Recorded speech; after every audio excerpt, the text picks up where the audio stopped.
let me just finish adjusting the ball for the set. Make sure the logo's in there. All right. Thank you. Welcome to the BGA Tour 2023 season preview. I'm the Commissioner Gark, and I'm going to be, discussing the goings on in the off season and the future of the BGA Tour in our third official season. Since we had the modern format and everything. It's been quite a tumultuous off season, as you might have heard from the Discord or my last video for all of our fans on YouTube out there. I know there's quite a bit of you at this point. If I didn't mention that this show is sponsored by the Srixon Z-Star, I should mention that now. It delivers maximum greenside spin with a lower penetrating trajectory and a three-piece design. I highly recommend checking out the Srixon Z-Star. I do not make a commission, but I'm just advocating for a potential sponsorship if any of the representatives from Srixon or Dunlop or Sumitomo Rubber Incorporated happen to catch this video. I would definitely be interested in agreeing to the terms of a possible sponsorship. But anyways, yes, a tumultuous off season, and we see mostly bad news in terms of two of our most celebrated members, charismatic members, departing to different parts of the country to do their own thing with their women, and in Kevin's case, his child as well. So we wish the best of luck to them. We don't need to talk that much more about them. They aren't dead to us, but they're not in the league anymore. I can't let them be competing for the BGA Tour trophy just because, unless Kyle comes back more than just the majors. And we're not going to have a minimum event, but I can't give them the trophy if they go 4-0 BJ Cup and they win one major, that if they happen to come back for one. Before I not talk about them anymore, we'll just say there's been, Kyle has said he plans on coming back for all the majors, and I would not be surprised. The man is very passionate about the BGA Tour and the majors. He made a bunch of trophies last year. He spent his earnings on one of our draft games on trophies, and he's just been a big supporter of the tour in that way. He's saying he's going to come back, and I've heard in the rumor mill and members of the BGA Tour basically expressing their doubt whether that is actually going to happen. But I'm going to be take a wait and see approach and see if he lives up to it. I'm not gonna doubt him. We know how much he cares about the BGA Tour and the BGA Cup. Not enough to not move to Savannah or Charleston or whatever, like beachside ocean southern town he moved to, but I believe it's Savannah. Anyways, not enough to not move there, but he's still, in his heart, cares about us, I think. It's kind of abusive, a little bit abusive at this point, but enough about them.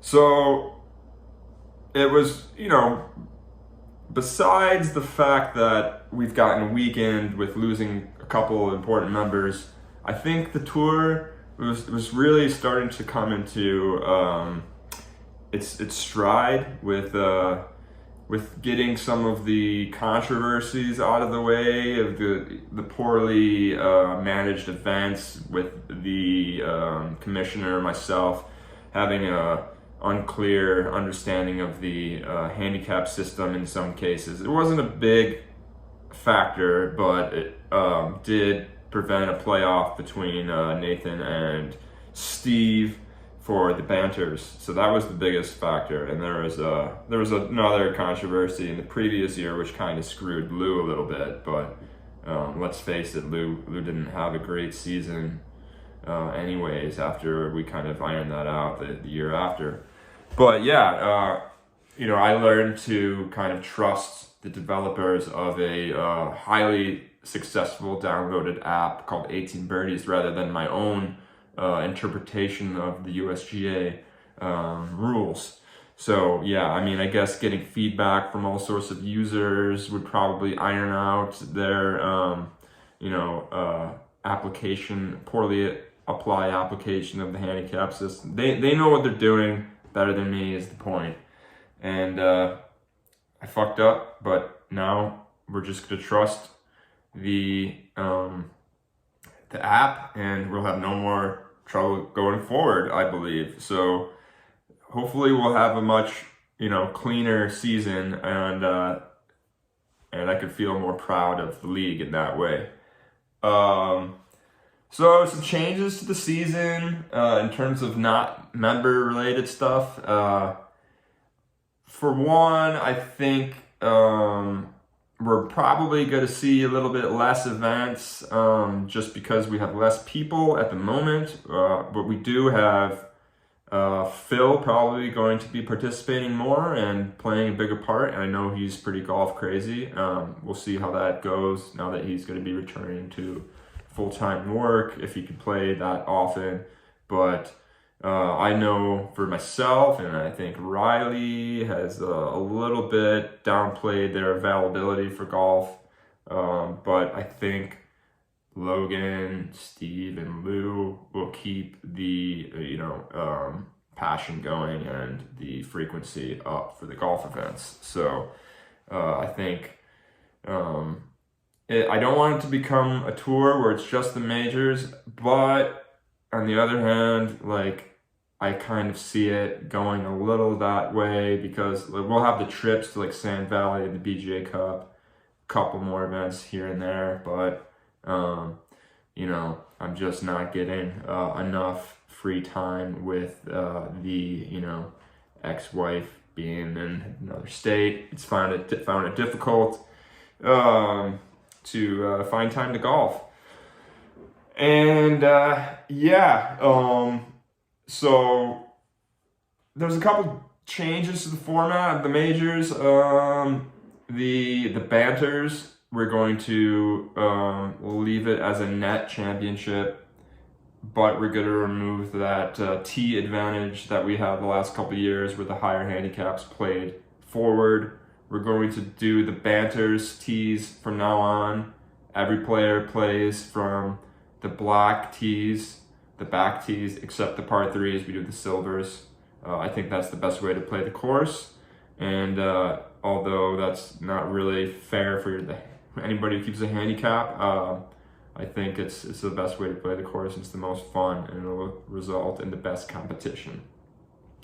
Banters, I think it's going to be late May. I'll know in April when I can schedule the Sand Valley Tour, because that is obviously more important than the green fleece jacket is going to the best place in the Midwest. That's, I want to get that locked in first, which will also either be early May or late May. I'm thinking it's going to be early May for the Sand Valley trip, and so that would be, late May banters, pretty close to maybe the weekend. I hope it's not gonna be Memorial Day because we know how big of a shit show it is. But if it has to be, we're gonna have to play a 5-hour round, and I think Steve has some free time then. I have some free time then, so it's looking like that. Other changes to the majors: we got the BGA Open is going to a gross event, a gross handicap system, so no handicaps are going to be applied. I think that we're going to play from a moderate tee. I'd like to see it around 6,400, nothing too short, nothing too long, and I think Logan will be happy with that, and it will be fun to see who can win a gross championship. It's a new event. I think it's a good idea. I think, the higher handicaps have taken kindly to it, even though they're kind of forfeiting their chance in a major. But, you know, since everyone's happy, I'm happy. It gives me a better chance, possibly. I don't do too well in the majors regardless, nets or gross. So we'll see if I can do better in that format. The BJ British, April 16th is the current date. So mark that on your calendar, especially Kyle. If you're going to get a flight, I think that's a non-change. I'm gonna try not to change that. I don't have a babysitter yet, but I will get one. Yeah, so Highlands of Elgin. The other venues, I'm not doing that really anymore because I learned some lessons that you can't book. You can't book a place when you're not the PGA Tour. You can just hope that there's tee times, and I don't want to pay over $75 or $70 even for a tee time anymore. I'm getting cheaper. I don't know why, but I just don't want to do that. And I can't guarantee that the tee times will be available when we want them to be. So I have a couple courses in mind for the other ones. BGA Open, I think we were going to look at doing maybe Pine Meadow or something. I don't even know. We'll get to that eventually. The BGA Championship, I don't really have an idea of what we're going to do for it this year. It's hard to play 36 holes, especially for me in the fall when Jasmine has school, and I don't think Jasmine's mom will be helping me with parenting time then. So to get a full day off, she can go to her grandparents. I'll figure it out. I think we're going to have to do a full, just keep it how it was, because that's a fun tournament, and hopefully we can see Kevin and Kyle. I guess his name is Kyle for that one, because I think it's the best major. Besides the PGA Cup, I think if you're going to join one, that would be the day to do it. It's 36 holes, shitty course generally, and I think it would be nice if the defending champion were to be there to defend his crown. And we all know about the exciting events that took place last year at the BGA Open, BGA Championship. Unfortunately, I couldn't be there. But what else? The BGA Cup, I guess. What else? The BGA Cup, the most important thing about the BGA. I've done some talking about what it's going to be like. Where we're going to try to do it.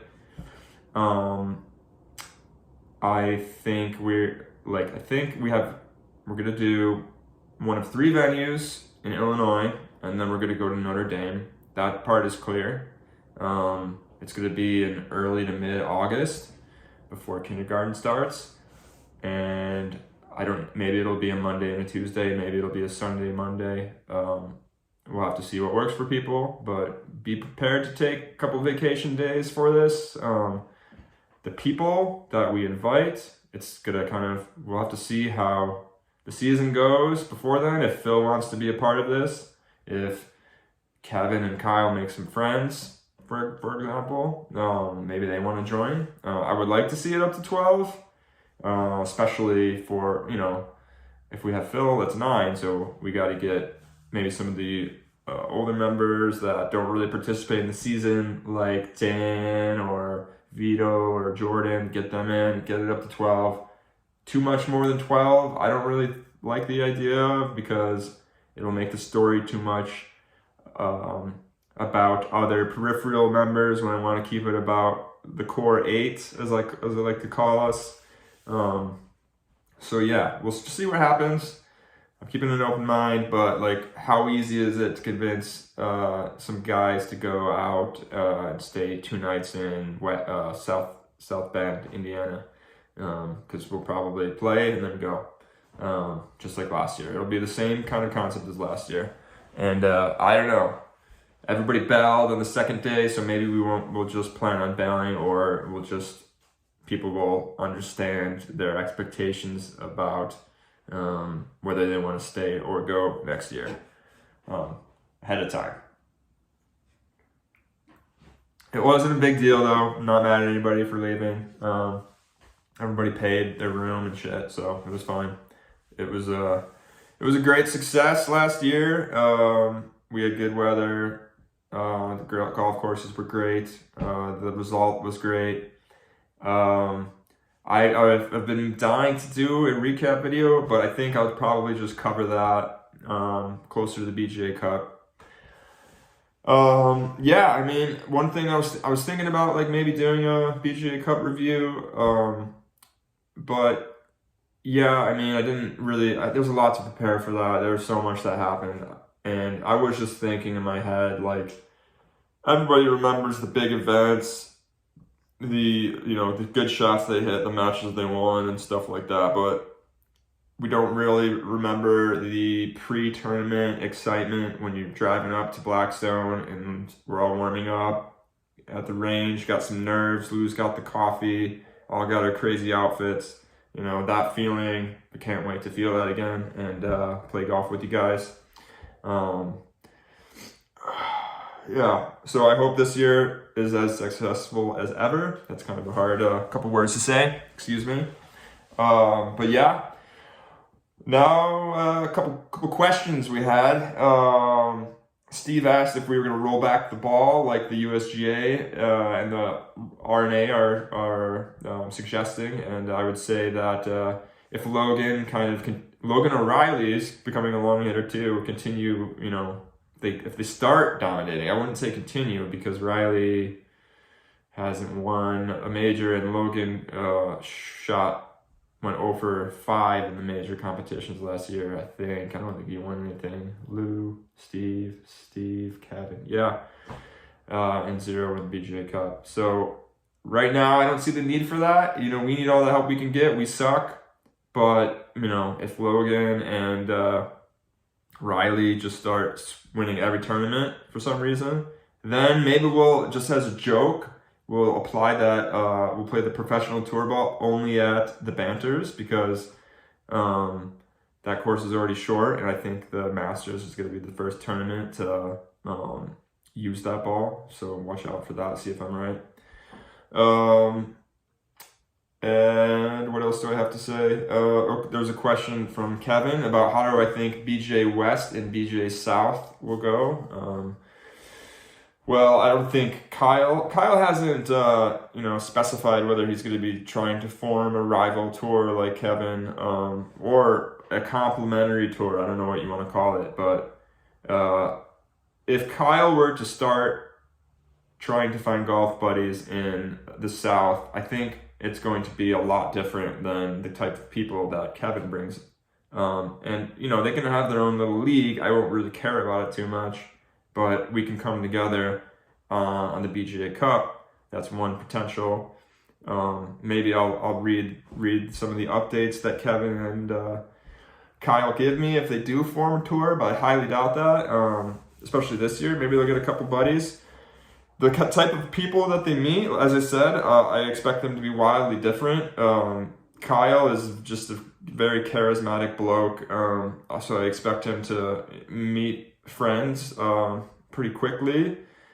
He's just very extroverted, and I think that he's going to maybe not filter out the right kind of people for the BGA Tour. He's just gonna attach to everybody, but maybe once they hear him go on a rant about 9/11 or Pizzagate, or maybe after he exposes himself on the golf course, that will naturally start to filter out the right kind of people we're looking for the BGA Tour.